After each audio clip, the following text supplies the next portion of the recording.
Hello hello welcome to all of you on this YouTube channel. तो आज के इस वीडियो में हम बात करने जा रहे हैं यूनिट नंबर 6 की मेंटल हेल्थ नर्सिंग, जिसमें ऑलरेडी हमने 2 यूनिट्स कंप्लीट किए हैं। आज हम इसका तीसरा यूनिट यानी कि जो है यूनिट नंबर 6, इसका आज पहला लेक्चर होगा। चैप्टर का नाम है nursing management of patient with schizophrenia and other psychotic disorders. तो इसके बारे में हम बात करेंगे। इस चैप्टर का आउटलाइन, ये जो आज का टॉपिक होगा, इसमें हम क्या क्या आपको पढ़ाने वाले हैं। आउटलाइन ऑफ टॉपिक आज का हमारा क्या क्या रहेगा। पहले हम बात करेंगे इसमें इंट्रोडक्शन के बारे में, देन उसके बाद हम पढ़ेंगे साइकोसिस के बारे में। इंट्रोडक्शन में जिसमें हम आपको इसकी हिस्ट्री बताएंगे, एक टर्म सिजोफ्रेनिया किसने दी थी, इसका मतलब क्या है, और जितनी भी डिटेल में हम पढ़ेंगे इंट्रोडक्शन। देन साइकोसिस के बारे में हम पढ़ेंगे। उसके बाद हम पढ़ेंगे डिफिनीशन ऑफ सिजोफ्रेनिया, और उसके बाद हम पढ़ेंगे प्रेवलेंस और इंसिडेंस के बारे में। देन इसके बाद हम पढ़ेंगे classification of psychotic disorders. Psychotic disorders के बारे में हम पढ़ेंगे, जिसमें हम डिस्कस करेंगे आईसीडी क्लासिफिकेशन 10, और जो नया अपडेट है आईसीडी क्लासिफिकेशन 11, जो आपकी बुक में नहीं होगा। आईसीडी क्लासिफिकेशन 11, ये जो आईसीडी 10 है, इसमें हम डिस्कस कर लेंगे F20 से लेके F29 तक, और आईसीडी 11। ये रहेगा आज का हमारा जो ये टॉपिक, ये जो वीडियो बन रहा है। इसमें हम एक तो इंट्रोडक्शन के बारे में बात करेंगे, देन साइकोसिस के बारे में बात करेंगे, उसके बाद definition of schizophrenia, then prevalence and incidence, then classification of psychotic disorder, जिसमें मैंने आपको बताया आईसीडी 10, आईसीडी 11, उसमें F20 से लेके F29 तक हम डिस्कस करने। तो अब अगर बात करेंगे सिजोफ्रेनिया के बारे में, ये जितने भी हम डिसऑर्डर पढ़ेंगे उन सब में सबसे, जितने भी हम मेंटल इलनेस पढ़ेंगे उन सब में सबसे ज़्यादा डैमेजिंग डिसऑर्डर माना जाता है। यानी कि ये सबसे, एक पेशेंट को ये सबसे ज़्यादा इफेक्ट या डैमेज पहुंचाता है इन एवरी एस्पेक्ट, उसकी थिंकिंग में, और जितने भी इम्पेयरमेंट होते हैं हर में, ये हर किसी में इसका ज़्यादा डैमेजिंग इफेक्ट रहता है। अब अगर पहले हिस्ट्री की बात करेंगे, पहले आपको याद रखना है एक बंदे का नाम, that is Emil Kraepelin. That is Emil Kraepelin. Emil Kraepelin ने क्या किया था, इसने एक टर्म दी थी, that is called dementia praecox. अगर बात करेंगे डेमेंशिया परकॉक्स की, डेमेंशिया यानी कि परकॉक्स का मतलब होता है at a young age, at a young. उसी तरह अगर डिमेंशिया की बात करेंगे, यानी कि इसका मतलब होता है कॉग्निटिव इफेक्ट। डिमेंशिया मतलब होता है कॉग्निटिव, एंड परकॉक्स मतलब होता है एट अ यंग एज। यानी कि जो कॉग्निटिव इफेक्ट्स होते हैं इसमें वो कब आ जाते हैं, occurring at a young age, occurring at a young age, that is called dementia परकॉक्स।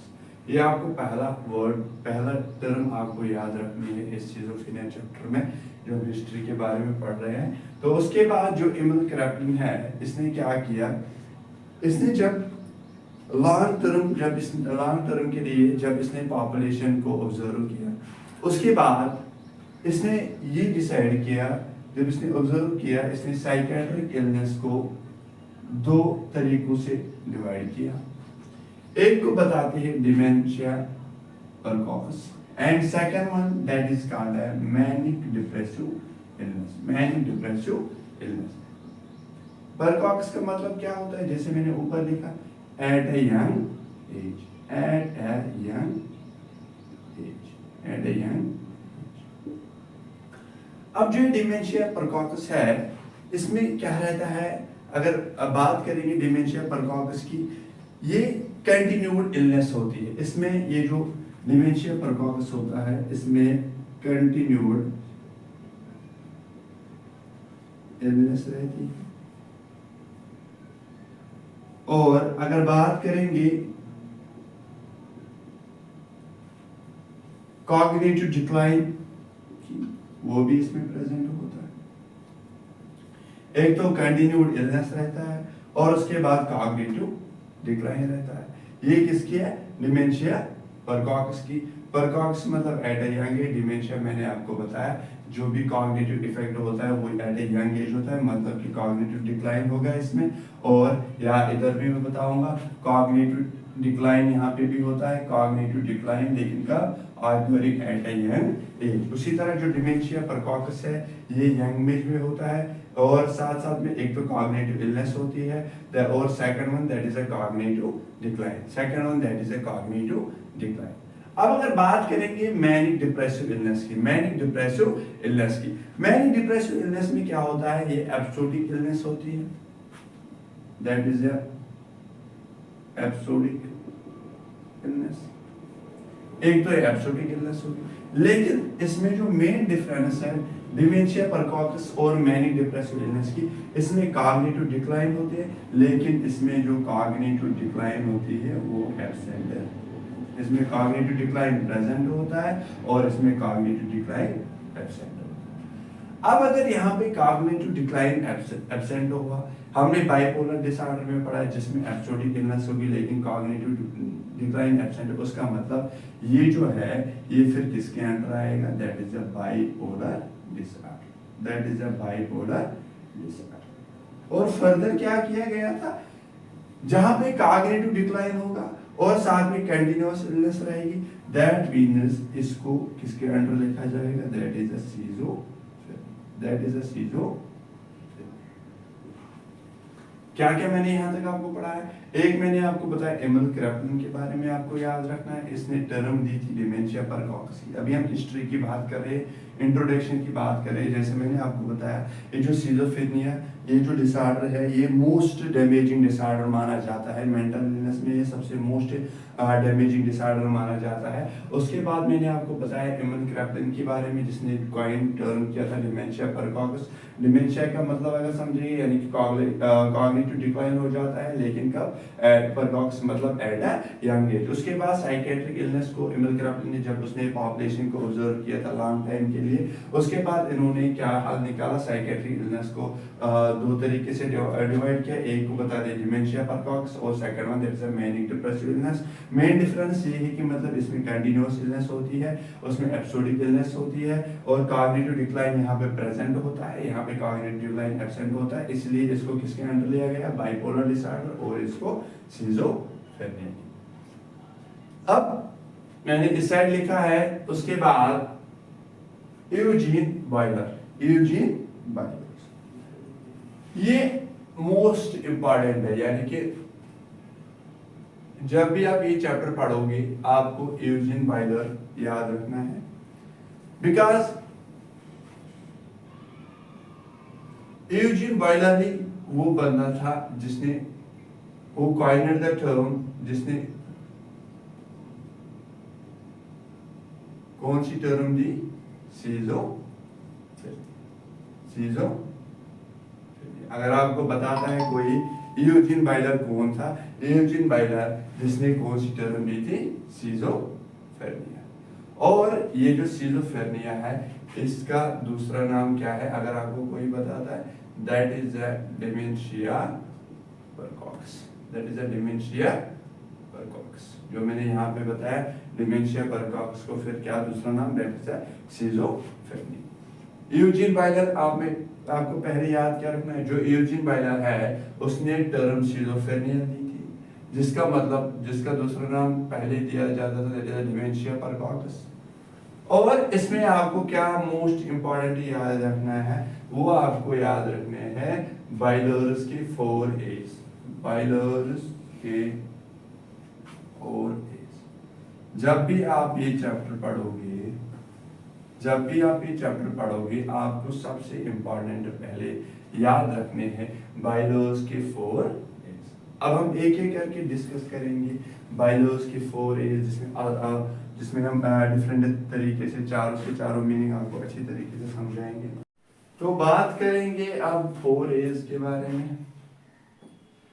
4 as में आपको पहला वाला जो याद रखना है दैट इज एम्बिवैलेंस। ये आपको टिप ऑफ द टंग याद होनी चाहिए। एम्बिवैलेंस का मतलब क्या होता है? एम्बिवैलेंस वो सिचुएशन होती है जहाँ पे आपको कोई ऐसी सिचुएशन होगी जहाँ पे आपको आइडिया होगा, एक तो करने का भी होगा और दूसरे ना करने का भी होगा, लेकिन आप वहाँ पे डिसाइड नहीं कर पा रहे हो कि मुझे क्या करना। ऐसी सिचुएशन होगी जहाँ पे आप डिसाइड ही नहीं कर पाओगे कि मुझे क्या करना है, मुझे वो चीज़ करनी है या ये चीज़ करनी है। जैसे कि it is a state of having mixed feeling, यानी कि पहली चीज़ मैंने क्या लिखा है, ये वो स्टेट है जहाँ पे आपको मिक्स्ड फीलिंग्स होगी, यानी कि पॉजिटिव फीलिंग्स भी होगी और नेगेटिव फीलिंग्स भी होगी।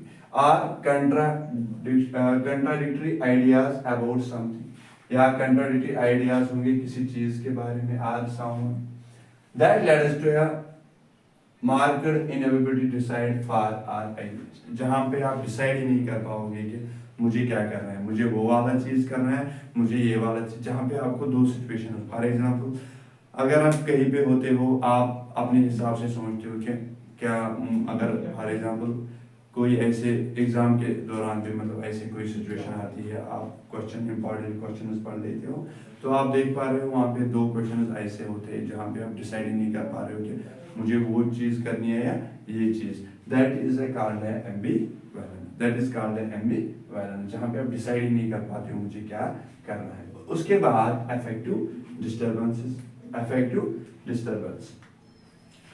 अफेक्टिव डिस्टर्बेंसेस का मतलब क्या होता है? अफेक्टिव डिस्टर्बेंस मतलब जहाँ कोई ऐसी सिचुएशन होगी जहाँ पे आप ऐसे रिएक्शन दे रहे हो जो उस सिचुएशन के साथ मैच ही नहीं हो रही है।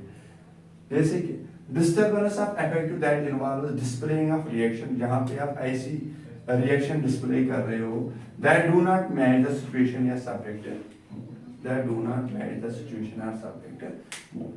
फॉर एग्जाम्पल अगर कोई ऐसा बंदा होगा जो भी दुख में होगा, बट उस टाइम पे आप उसको और वैसे ही बातें सुना रहे हो, क्यों आपको ऐसे कहीं पे फॉर एग्जाम्पल एक्सीडेंट हुआ होता है तो आप उधर वो वर्डिंग यूज करते हो, वो रिएक्शन देते हो इधर से। अब आपको उसको थोड़ा सा मतलब ये देना है कि मतलब एम्पैथी मतलब देनी है, सिंपैथी देनी है, तो आपको उसको बताना है नहीं चलो कोई बात नहीं, ये ऊपर वाले की तरफ से होता है। बट वहां पे आप क्या कर रहे हो, इसको क्यों जाना था बाहर, ऐसे क्यों किया, that is called affective disturbance, that is called affective disturbance.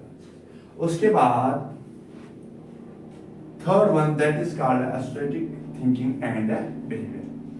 For example जिसमें thinking is directed inverted and become subjective, यानी कि as opposite to the objective, जो ऑब्जेक्टिव के अपोजिट होगी। Let us to withdrawal into a self.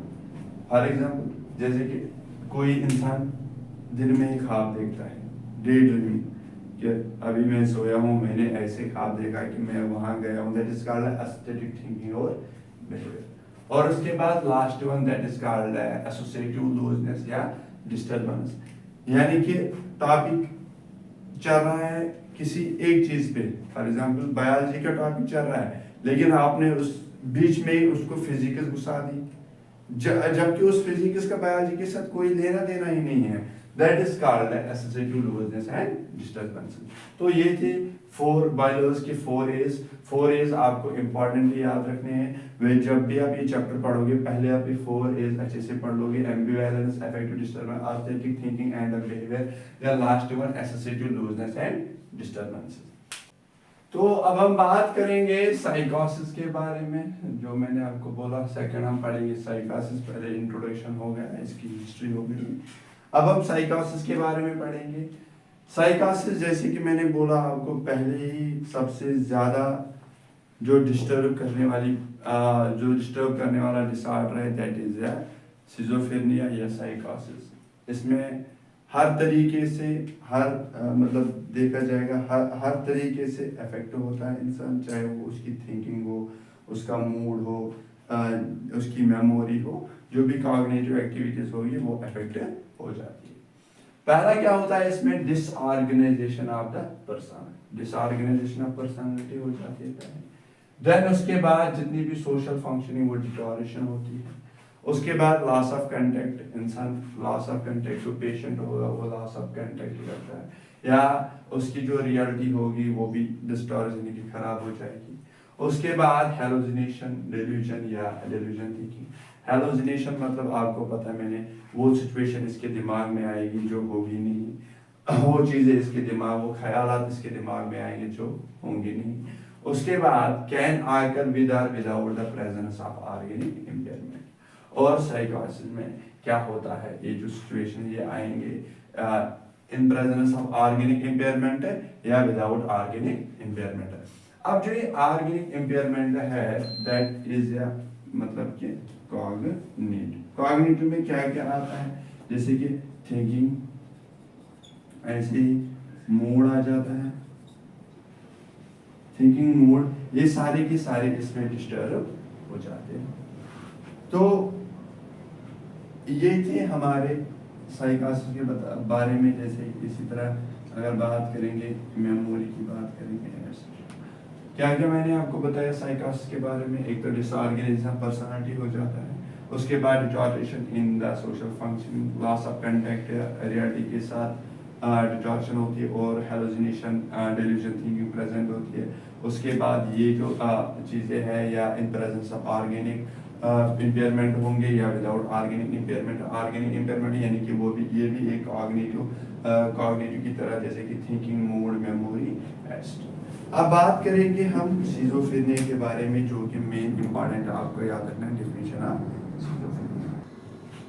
अब बात करेंगे schizophrenia के बारे में। अब जो सिजोफ्रेनिया है इसकी मेन आपको डिफिनीशन याद रखनी है। सिजोफ्रेनिया ये एक साइकोटिक कंडीशन है, ये एक साइकोटिक कंडीशन है characterized by a disturbance in thinking.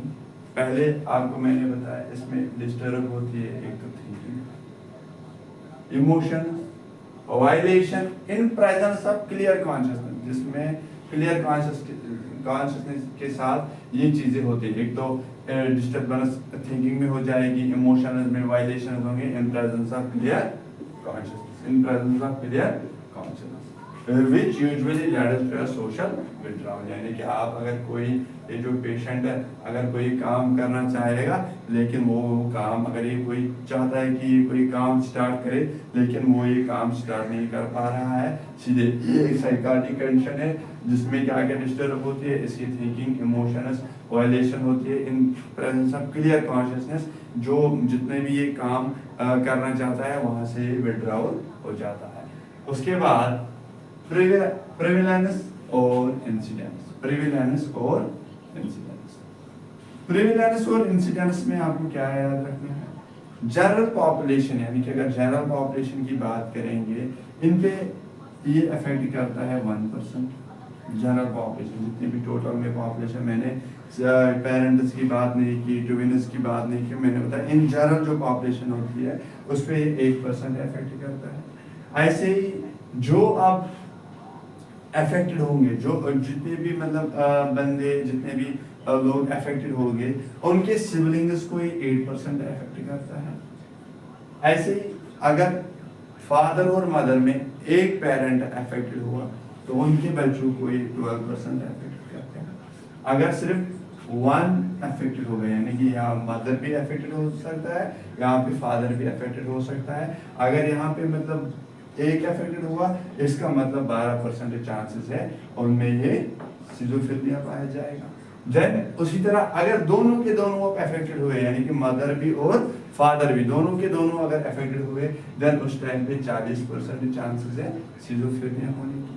उसके बाद अगर मोनोजाइगोटिक ट्विन्स की बात करेंगे, उनमें 47% चांसेस होते हैं कि सिजोफ्रेनिया होने की।